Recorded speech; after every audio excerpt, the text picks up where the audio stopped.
is a massive border buildup descending on Eagle Pass. Good afternoon, I'm Deborah Knapp. And I'm Jeff Brady. Law enforcement and military forces have poured into the small town, while a caravan of nearly 2,000 migrants remain just across the border in Mexico. Eyewitness News reporter Jaleesa Irizarry joins us from Eagle Pass with the latest.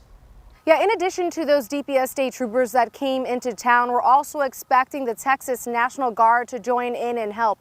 Now, all this heavy police presence may have some in town feeling a bit leery.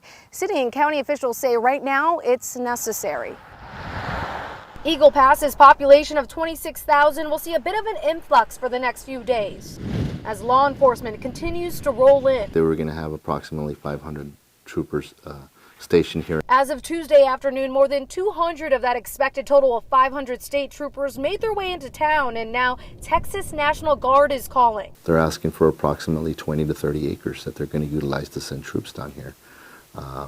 Anywhere from 400 to 600 people may be stationed. The increase of law enforcement has mixed reviews. Veronica Cruz says the additional law enforcement can seem alarming, but she also appreciates their presence because of the caravan. I feel that our officers are all trying to do the best that they can. And that resonates with Norma McKnight, who also is okay with the high police presence, but gets why other people could feel uneasy. And County Judge David Saucedo gets that, which is why he wants residents to know that they're not here to harass anybody. They're not here to try to give out tickets or catch you speeding.